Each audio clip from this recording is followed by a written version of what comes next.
हे दोस्तों, आज की इस वीडियो में हम जानेंगे कि आप अपने सेविंग अकाउंट में कितने तक का कैश वन फाइनेंशियल ईयर के अंदर या तो विड्रॉ कर सकते हो या तो डिपॉजिट कर सकते हो, जिससे कि आपके पास इनकम टैक्स का कोई नोटिस नहीं आएगा।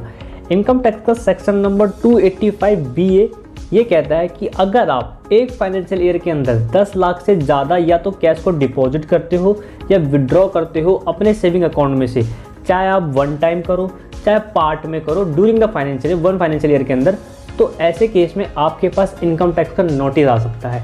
ये नोटिस क्यों आता है? क्योंकि बैंक ऐसी स्पेसिफिक फाइनेंशियल ट्रांजैक्शन की रिपोर्टिंग जो है इनकम टैक्स डिपार्टमेंट को करता है अपनी रिटर्न के अंदर। तो ऐसे में आपके पास इनकम टैक्स डिपार्टमेंट का नोटिस आता है और इनकम टैक्स डिपार्टमेंट आपसे इन ट्रांजैक्शन के ऊपर एक्सप्लेनेशन मांगती है कि आपने ये transaction during the one financial year की है, तो आपका इसके पीछे का रीज़न क्या है कि ये कैश आ कहाँ से रहा है।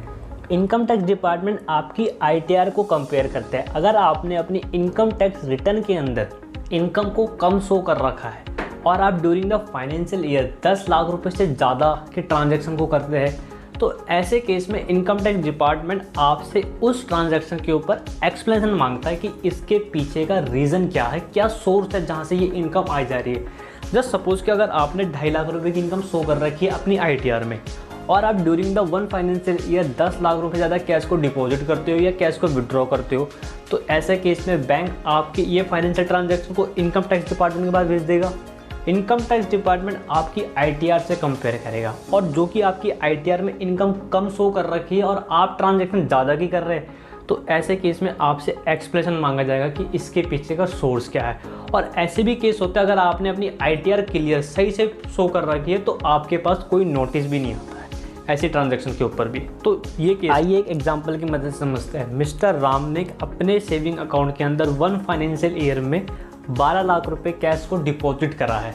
तो ऐसे में बैंक इनकी ये फाइनेंशियल ट्रांजैक्शन को इनकम टैक्स डिपार्टमेंट को अपनी रिटर्न के अंदर रिपोर्ट करेगा और इनकम टैक्स डिपार्टमेंट का राम के पास नोटिस आ सकता है इस केस में अगर उन्होंने अपनी ITR में अपनी इनकम को कम शो कर रखा है। और दूसरा केस डालते हैं, अगर मिस्टर राम टुकड़ों में जैसे 5 लाख 3 लाख 4 लाख करके वन फाइनेंशियल के अंदर 12 लाख रुपए जमा करा देते हैं, तो ऐसे केस में भी इनकम टैक्स का इनके पास नोटिस आ सकता है और बैंक जो है इनकी ये ट्रांजैक्शन को रिपोर्ट करेगा किसको, इनकम टैक्स डिपार्टमेंट को। तो इनकम टैक्स डिपार्टमेंट इनकी कंपेयर करेगा ITR से।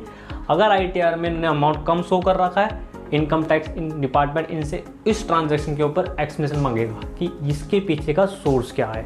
तो अगर आप वन फाइनेंशियल ईयर के अंदर 10 लाख रुपए ज़्यादा कैश को डिपॉजिट करते हो या तो विड्रॉ करते हो अपने सेविंग अकाउंट में, तो आपके पास इनकम टैक्स डिपार्टमेंट का नोटिस आ सकता है, क्योंकि बैंक ऐसी स्पेसिफिक फाइनेंशियल ट्रांजैक्शन की रिपोर्टिंग इनकम टैक्स डिपार्टमेंट को करता है। और याद रखिएगा, फाइनेंशियल ईयर जो होता है 1 अप्रैल से लेकर 31 मार्च तक का होता है।